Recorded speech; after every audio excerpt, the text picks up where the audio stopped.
recibimos el primer día de la semana. Como ha sido la tradición de la iglesia entre todos los años, desde la crucifixión y resurrección de Cristo, los cristianos reúnen el primer día de la semana para honrar la resurrección de Cristo, para considerar no solamente un día entre el año, el día de la resurrección, pero todos los domingos, primer día de la semana, porque la importancia es en la resurrección de Cristo. La resurrección de Jesucristo es el pináculo de toda la teología cristiana. La resurrección es la evidencia que Cristo cumplió su propósito en pagar la pena del pecado para todos los que creyeran en Él. Él conquistó la muerte, porque la pena del pecado es la muerte. Entonces la resurrección de Jesucristo, el Dios hombre, es central del cristianismo porque es central del Evangelio. Primero los Corintios 15, los versículos 1 al 4 nos dice: ahora les hago saber, hermanos, el Evangelio que les prediqué, el cual también ustedes recibieron, en el cual también están firmes, por el cual también son salvos si retienen la palabra que les prediqué, a no ser que hayan creído en vano.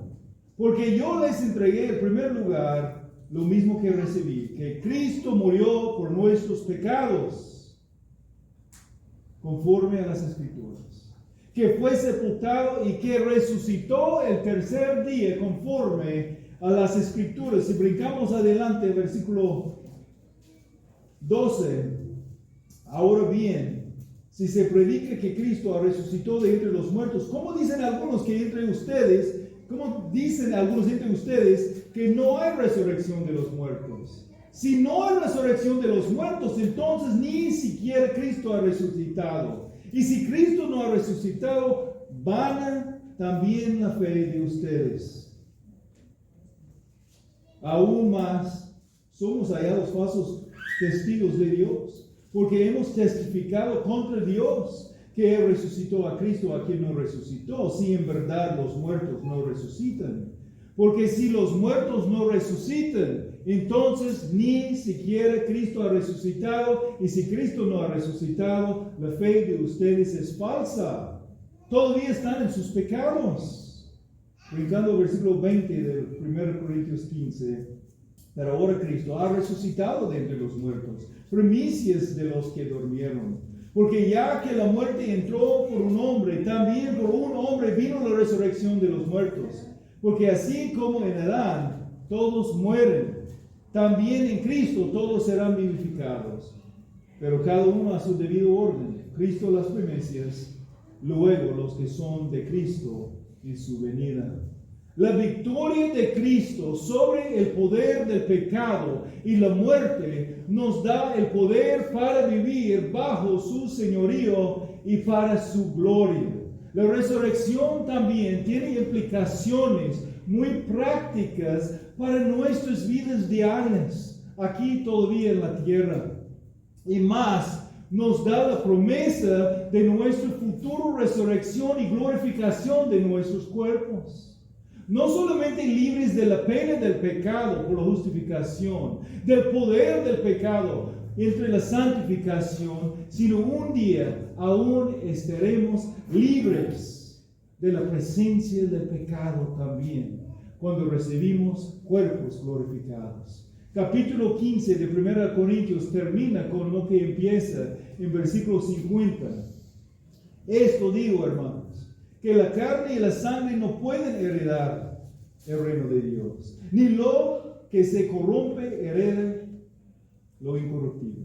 Así que les digo un misterio: no todos dormiremos, pero todos seremos transformados en un momento, o en un abrir y cerrar de ojos, a la trompeta final. Pues la trompeta sonará y los muertos resucitarán incorruptibles, y nosotros seremos transformados. Porque es necesario que esto corruptible se viste de incorrupción, y esto mortal se viste de inmortalidad. Pero cuando esto corruptible se haya vestido de incorrupción, Y este mortal se haya vestido de inmortalidad, entonces se cumplirá la palabra que está escrita. Devorada ha sido la muerte, en victoria. ¿De dónde, oh muerte? ¿De dónde está, oh muerte, tu victoria? ¿Dónde, oh el sepulcro, su aguijón? El aguijón de la muerte es el pecado y el poder del pecado la ley. Pero a Dios gracias que nos da la victoria por medio de nuestro Señor Jesucristo. Por tanto, mis amados hermanos, estén firmes, constantes, abundando siempre en la obra del Señor, sabiendo que su trabajo en el Señor no es en vano. Predicamos a Cristo crucificado y resucitado, porque tenemos el Señor, un Señor y Salvador vivo, y tenemos una esperanza viva. La primera carta de Pedro 1, versículos 3 y 4 nos dice: bendito sea el Dios y Padre de nuestro Señor Jesucristo, quien según su gran misericordia nos ha hecho nacer de nuevo en una esperanza viva, mediante la resurrección de Jesucristo de entre los muertos, para obtener una herencia incorruptible, inmaculada, y que no marchitará, reservado en los cielos para ustedes. Sin la resurrección no hay esperanza ninguna. Pero Cristo resucitado es nuestra esperanza, y sus promesas son seguras. Desde el Antiguo Testamento hasta el final del Nuevo Testamento tenemos revelado el plan de la redención de los escogidos de Dios, elegidos en la eternidad pasada y llevados a la fe que viene por escuchar la palabra de Cristo, trayendo arrepentimiento de los pecados y la confianza en Cristo, su crucifixión en la cruz y su gloriosa resurrección. Y no solamente es nuestra justificación dependiente en la obra de Cristo y su resurrección, sino también nuestra futura glorificación. Los aspectos de la salvación en el pasado, siendo declarados justos y librados de la pena del pecado, y en el futuro recibiendo cuerpos glorificados que son libres de la presencia del pecado, no son todos los aspectos de la salvación dependientes en la obra de Cristo y su muerte y resurrección. Aún nuestra salvación en el presente, nuestra santificación, la libertad del pecado, libertad del poder del pecado que está dependiente en la obra de Cristo, y nuestra unión con Cristo en su muerte, sepultura y resurrección. Por eso Pablo no cesó de orar por los efesios, para que, diciendo Efesios 1, 19 al 20, para que sepan cuál es la extraordinaria grandeza de su poder, el poder de Cristo, para con nosotros los que creemos, conforme a la eficacia de la fuerza de su poder, ese poder obró en Cristo cuando lo resucitó de entre los muertos y lo sentó a su diestra en los lugares celestiales. Aún Pablo mismo, después de ser creyente por años, deseó seguir profundizando en su conocimiento de Cristo y ese poder. Filipenses 3, 8 al 11 dice: y aún más, yo estimo como pérdida todas las cosas en vista del incomparable valor de conocer a Jesús mi Señor. Por Él lo he perdido todo y lo considero como basura a fin de ganar a Cristo y ser hallado en Él, no teniendo mi propia justicia derivada de la ley, sino la que es por la fe en Cristo, la justicia que procede de Dios sobre la base de la fe, y conocerlo a Él, el poder de su resurrección y la participación en sus padecimientos, llegando a ser como Él en su muerte, a fin de llegar a la resurrección de los muertos.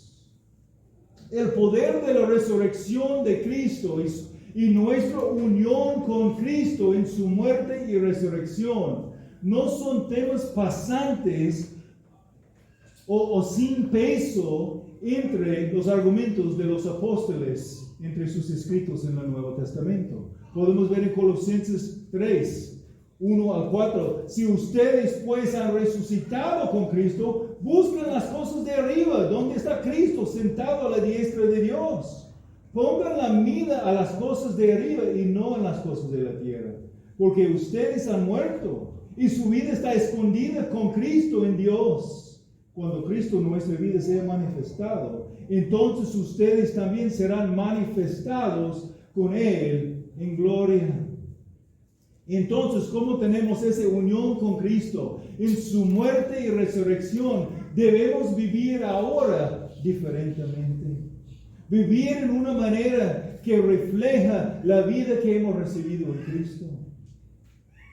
Debemos vivir en la práctica lo que somos posicionalmente en Cristo. Justos viviendo en justicia. Por eso versículo 5 sigue en Colosenses 3. Por tanto, consideren los miembros de su cuerpo terrenal como muertos a la fornicación, la impureza, las pasiones, los malos deseos y la avaricía, que es idolatría.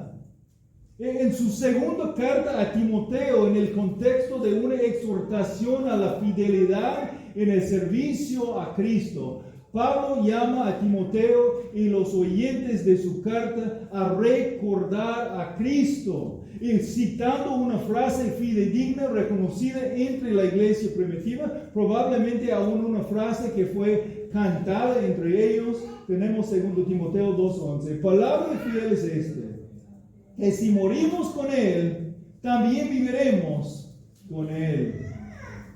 Con la resurrección clavada ahora en nuestras mentes, vamos a enfocar nuestra atención a uno de los pasajes donde nuestra unión con Cristo en su muerte y resurrección es central al argumento de cómo debemos vivir ahora en Cristo. Vamos a estar en Romanos capítulo 6.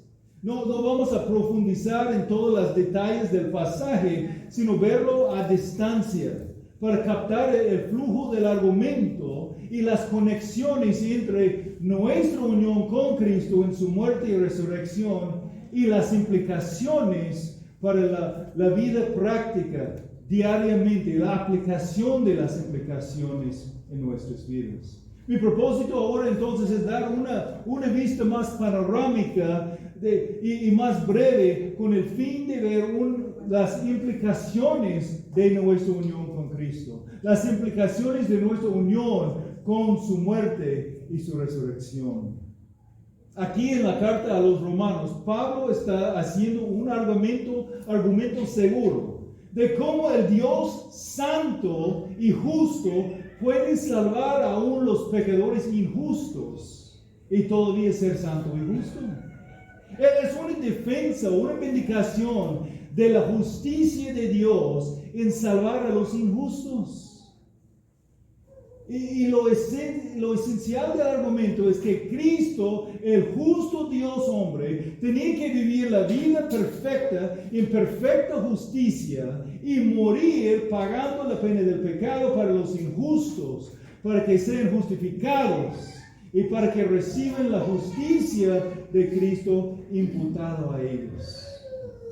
Después de una introducción en los primeros 16 versículos de su carta, él sigue hablando de la condenación de todos los seres humanos, en lo que tenemos nosotros como capítulo 1, versículo 18, hasta capítulo 3 y versículo 20.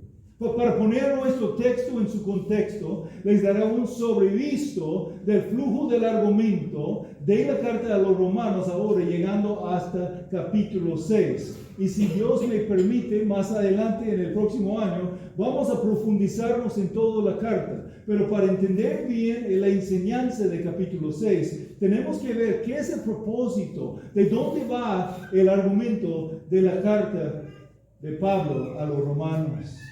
Todos son injustos pecadores y entonces justamente condenados. Los que no han recibido la palabra son condenados por la revelación general de la creación y la conciencia proclamada acerca del Creador, capítulo 1. También los que han recibido la revelación especial de la palabra son condenados por rechazar el Mesías revelado. Capítulo 2. Y si eso no fue suficiente, llegamos al capítulo 3 de Romanos y Pablo empieza a clavar su argumento con la declaración y evidencia que todos son condenados porque no hay justo ninguno, nadie busca a Dios por su propia cuenta. Pero en versículo 21 del capítulo 3, Pablo mueve en su argumento desde la declaración de la condenación de los seres humanos, o sea, la necesidad de la justicia de Dios, al tema de la salvación, o sea, la provisión de la justicia de Dios, en capítulo 3 hasta capítulo 8 y versículo 39. Cubre todos los aspectos de la salvación pasado y presente, la justificación que necesitamos y ahora tenemos en Cristo si somos creyentes, y la santificación, este proceso para ser transformados día tras día, de ser más como Jesús.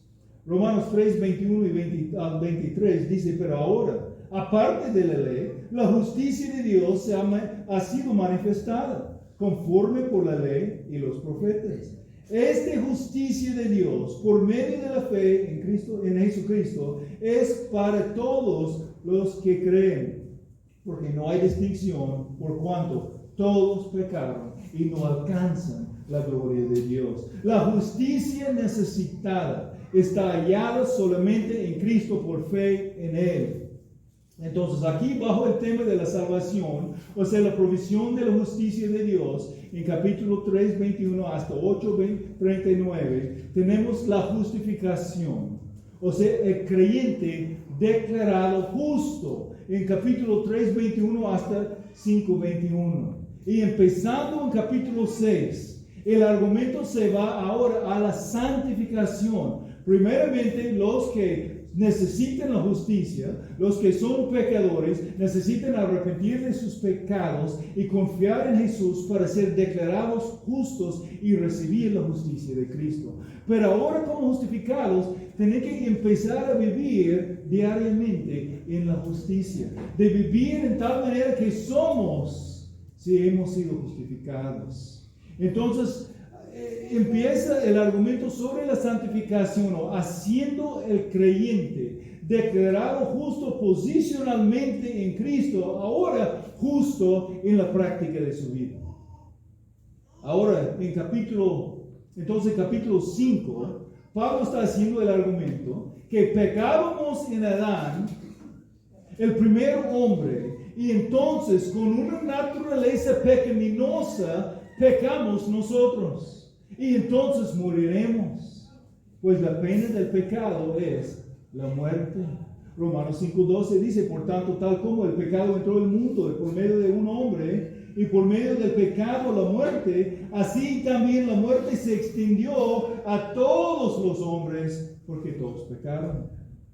Pero Cristo, el segundo Adán, el hombre totalmente justo, pagó la pena del pecado para los que creerán en Él. Ahora en versículo 17 y adelante de Romanos 5, dice, porque si por la transgresión de un hombre, Adán, por este reinó la muerte, mucho más reinarán en vida por medio de un hombre, Jesucristo, los que reciben la abundancia de la gracia y el don de la justicia.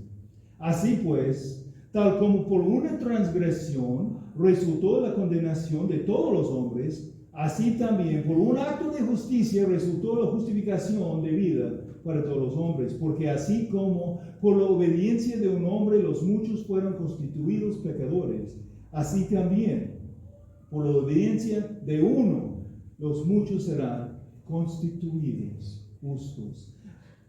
El pasaje está enfatizando que hay muerte en Adán y vida en Cristo Jesús. Romanos 5, 20 y 21 dice, la ley se introdujo para que abundara la transgresión, pero donde el pecado abundó, sobreabundó la gracia, para que así como el pecado reinó en la muerte, así también la gracia reine por medio de la justicia para vida eterna mediante Jesucristo nuestro Señor. Entonces ahora hemos llegado a nuestro pasaje. Ahí en el contexto del argumento de Pablo defendiendo la justicia de Dios en salvar a los pecadores. Capítulo 6, los versículos 1 al 14. Fue necesario poner el pasaje en su contexto para captar bien la enseñanza aquí. Unidos con Adán somos pecadores que merecen la muerte, pero si tenemos unión con Cristo en su muerte y resurrección, recibimos el perdón de nuestros pecados y el poder para vivir por Cristo. Entonces el tema es nuestra unión con Cristo en su muerte y resurrección. Y específicamente estamos considerando nuestra unión con Él y cómo debe afectar nuestra forma de vivir diariamente. Como somos declarados justos posicionalmente en Cristo, debemos vivir en justicia prácticamente, en la aplicación. Entonces, la primera cosa que notamos aquí es la introducción de Pablo. ¿A dónde va con su argumento sobre la santificación? Versículos 1 y 2 de capítulo 6 tenemos la introducción de su argumento.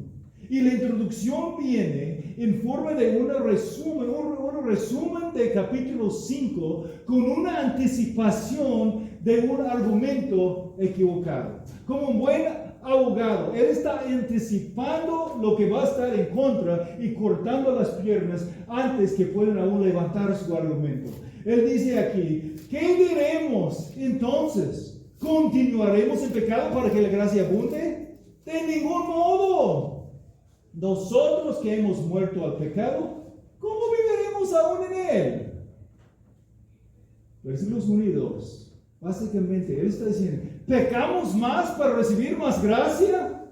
En ninguna manera, absolutamente negativa. No puede ser. La gracia no es licencia a pecar. Tú moriste al pecado cuando moriste con Cristo. El asunto más grande no es los beneficios de la salvación, sino el perdón. Eso fue la introducción del argumento sobre la santificación en los primeros 2 versículos. Ahora en los versículos 3 al 10 tenemos la explicación teológica. La explicación teológica de su argumento. Y la palabra clave aquí es saber. Debemos saber. Dice, ¿o no saben ustedes que todos los que hemos sido bautizados en Cristo Jesús hemos sido bautizados en su muerte?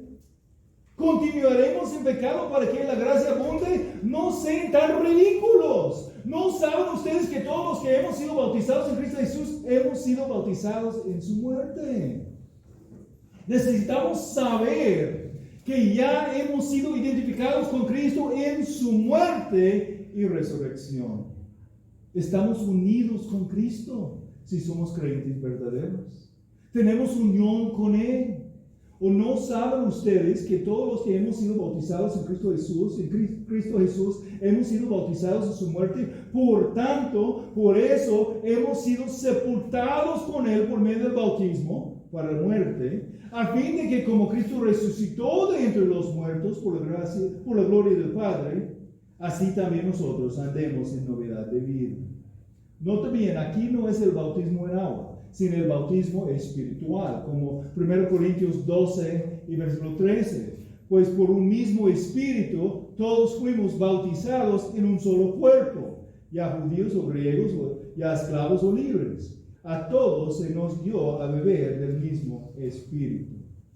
¿Por qué? Pero en el versículo 3 dice, todos los que hemos sido bautizados en Cristo Jesús. Gálatas 3:27, porque todos los que fueron bautizados en Cristo, de Cristo se han revestido. Como alguien ha dicho, podemos entrar a este pasaje sin mojarnos. No es una referencia a ninguna agua. La muerte de Cristo es algo real, no es algo simbólico. Corresponde a Colosenses 2:12, donde dice, habiendo sido sepultados en Él, en el bautismo, en el cual también han resucitado con Él por la fe en la acción del poder de Dios, que lo resucitó de entre los muertos. Eso habla de nuestra unión con Cristo. un mero ritual no puede hacer que sea más fácil a no pecar. Solamente el bautismo espiritual puede poner los creyentes en Cristo. Y el bautismo espiritual pasa en el momento de la justificación. El momento que alguien arrepiente de su pecado y confía en Cristo y su obra en la cruz del Calvario y solamente en Él, el Espíritu Santo entra en la persona y recibe el bautismo espiritual. El bautismo espiritual nos ponga en una unión con Cristo. Por eso, por medio del bautismo en agua, identificamos públicamente con Cristo. Mostramos públicamente por el acto de ser bautizados en agua algo que pasó en nuestros corazones en el momento de la salvación. El bautismo en agua muestra simbólicamente lo que ya pasó en el momento de nuestra justificación. Espiritualmente hemos sido crucificados al pecado y resucitados a vida nueva en Cristo. Posicionalmente somos como antes. Entonces versículo 4 dice, posicionalmente no somos como antes. Entonces versículo 4 dice, debemos actuar como somos ahora en la práctica de nuestras vidas. Hemos sido transferidos de la familia del diablo a la familia de Dios. Hemos sido adoptados por Dios. Hemos sido transferidos de la oscuridad a la luz. Entonces, ahora debemos vivir para reflejar como somos ahora en Cristo. ¿O no saben ustedes que todos los que hemos sido bautizados en Cristo Jesús, hemos sido bautizados en su muerte? Por tanto, hemos sido sepultados con Él por medio del bautismo para muerte, a fin de que como Cristo resucitó de entre los muertos por la gloria del Padre, así también nosotros andemos en novedad de vida. Siguiendo con la explicación teológica, ahora en los versículos 5 al 7, notamos el poder del yo viejo está roto en Cristo. Aunque batallamos todavía con los deseos de la carne, nuestra carne, que fue habituada a responder pecaminosamente, no tiene poder sobre nosotros. No tenemos una naturaleza pecaminosa como antes. Tenemos una nueva naturaleza en Cristo. Entonces no tenemos que obedecer los deseos pecaminosos de nuestra carne. En versículo 5 podemos ver el principio declarado y en los versículos 6 y 7 tenemos el principio explicado. El principio declarado, versículo 5, porque si hemos sido unidos a Cristo en la semejanza de su muerte, ciertamente lo seremos también en la semejanza de su resurrección. De estar unidos con Cristo en su muerte significa que somos vivos con Cristo en su vida nueva. Es una lógica del argumento: si A es verdad, entonces B es verdad y A es verdad. Hay una lógica de su argumento. No hay unión con la muerte de Cristo sin tener también unión con la vida de Cristo. Si tú estás pensando y actuando como el tipo de pecador que era antes, debes dejar de actuar así, porque no eres ahora como el hombre del viejo ya, el hombre viejo ya. Has sido resucitado con Cristo, y entonces debes vivir en la práctica de tu vida como la nueva criatura que eres ahora en Cristo. Ahora el principio explicado, versículos 6 y 7, llegando a 7, le va a explicar. Sabemos esto, que nuestro viejo hombre fue crucificado con Cristo, para que nuestro cuerpo de pecado fuera destruido, a fin de que ya no seamos esclavos del pecado, porque el que ha muerto ha sido libertado del pecado. Su naturaleza vieja, el viejo hombre, fue matado en la cruz, si tú eres creyente en Jesús. Viejo aquí. La palabra traducido viejo aquí no es la traducción del término como arcaos, que simplemente es una referencia de una edad cronológica, sino es un término que se refiere a algo desgastado por completo e inútil ahora. Algo que solamente sirve para ser echado fuera en el montón de desechos y que para todos los fines prácticamente es destruido. El cuerpo, versículo 6, el cuerpo del pecado es destruido, que significa literalmente dejar inoperante o inválido, hacer que algo pierda su eficacia, a quitar su poder o su control. Entonces, vive abajo el control del espíritu y no a los deseos de la carne. No más viviendo como esclavo del pecado, porque Cristo te ha dado el poder para vencer el pecado. Hermanos, cuerpos muertos no pueden pecar. ¿Cuántos de ustedes han ido a un velorio y ahí estaba en el ataúd un cuerpo muerto y luego está levantando la mano? Luego está hablando. Si esto pasa, a lo mejor va a correr, ¿no? Cuerpos muertos no pueden hacer nada. Y alguien que ha sido muerto espiritualmente de su viejo yo, su viejo hombre, no tiene que obedecer el poder de la carne. El poder de la carne fue roto. Puede vivir bajo el señorío del Señor Jesucristo. Ahora los versículos 8 al 10, Pablo está declarando que en la resurrección de Cristo el creyente entró a una nueva esfera de vida. Versículo 8 dice, el principio declarado, si hemos muerto con Cristo, creemos que también viviremos con Él.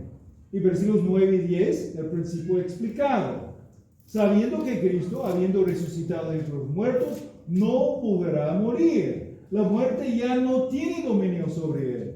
Porque en cuanto a que Él murió al pecado de una vez para siempre. Pero en cuanto Él vive para Dios. Tenemos unión con Cristo en su muerte y resurrección. La muerte ya no tiene dominio sobre nosotros. Entonces el poder del pecado ya no tiene dominio sobre nosotros. Si estamos en Cristo Jesús, si hemos arrepentido de nuestros pecados y hemos confiado en Cristo, no tenemos que obedecer las tentaciones, los deseos de la carne. Ya tenemos el poder dado en Cristo para resistir y para vivir para la gloria de Él. En los versículos 1 y 2 vimos la introducción a su argumento sobre la santificación basado en nuestra unión con Cristo en su muerte y resurrección. Después, en los versículos 3 al 10, vimos la explicación teológica con sus principios declarados y explicados. Ahora en el versículo 11 tenemos el imperativo implícito o implicado. El imperativo implicado. Versículo 11 dice, así también ustedes considérense muertos al pecado, pero vivos para Dios en Cristo Jesús. Considérense porque sí son. Considera a sí mismo muerto al pecado, pero vivo a Dios, porque tú eres así, si estás en Cristo, si has recibido Cristo. Considérense como son. Me recuerdo una historia que escuché sobre una rana que estaba nadando en una laguna. Bien contento como rana ahí en una laguna sucia, ahí en el calor, nadando todos los días hasta que un día vino una princesa y sacó a esta rana de la laguna y dio un beso y transformó la rana en príncipe. Ahora este príncipe tiene que vivir en el castillo, ahí en el palacio, con la familia del rey. Y ahí estaba este príncipe viviendo allí en el palacio del rey, con una mesa grande de todo tipo de comida que puede imaginar. Una banquete de todo lo bueno todos los días, hasta que un día, mientras él estaba comiendo, entró una mosca. Si no podía resistir, este príncipe y trajo. Y otro día lo mismo. Y un pocos días después encontraron al príncipe ahí en la laguna sucia, nadando como rana. Tan feo de ver, él con toda su ropa real, allí nadando en la laguna, como una rana otra vez. ¿Qué pasó? Él olvidó que ahora él era parte de la familia del rey. Él no era la rana como antes, pero él no consideró a sí mismo como miembro de la familia del gran rey. Y regresó a actuar como era antes, como una rana. Y así son muchos cristianos que entran a la familia de Dios, que son adoptados como hijos de Dios, que están en la familia de Cristo, pero en lugar de vivir como son ahora, regresan a todas las cochineras cosas del mundo para vivir como antes, olvidando que no tienen que obedecer las tentaciones, porque el poder de la carne está roto y el poder del Espíritu tiene control de su vida. Por fin, en los versículos 12 al 14, tenemos la aplicación personal. La aplicación personal. Por tanto, no reine el pecado en su cuerpo mortal, para que ustedes no obedezcan a sus lujurias, ni presenten los miembros de su cuerpo al pecado como instrumentos de iniquidad, sino preséntense ustedes mismos a Dios como vivos de entre los muertos, y sus miembros a Dios como instrumentos de justicia. Porque el pecado no tendrá dominio sobre ustedes, pues no están bajo la ley, sino bajo la gracia. La énfasis está en presentándonos como instrumentos de justicia ahora, porque somos justificados. No deben presentar sus miembros, los miembros de su cuerpo, para el pecado, sino deben presentar sus miembros, las partes de su cuerpo, a Dios como instrumentos de justicia, o sea, para ser hechos justos. Si somos justos posicionalmente en Cristo, somos muertos al poder del pecado y no necesitamos obedecer los deseos de la carne. Ahora, como vivos en Cristo, en el Cristo resucitado, tenemos el nuevo Señor, un nuevo Señor a quien debemos obedecer por fe y glorificar. Aún viviendo en la carne, habituado a pecar todavía, hasta que recibimos los cuerpos glorificados en el futuro, hemos sido trasladados a un nuevo reino, el reino de Cristo. El poder del pecado no tiene señorío sobre nosotros. No puede reinar sobre nosotros. Podemos resistir la tentación a pecar y debemos resistir para vivir por la gloria de Dios.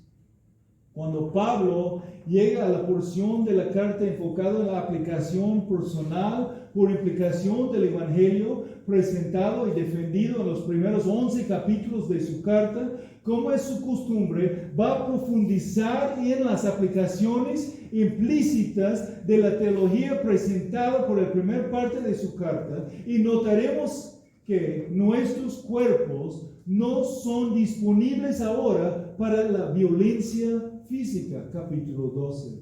No deben ser usados para resistir la autoridad en rebelión, la autoridad que es autorizada por Dios, capítulo 13. Y en capítulo 4, para que las cosas que causen otros a caer en pecado no debemos participar.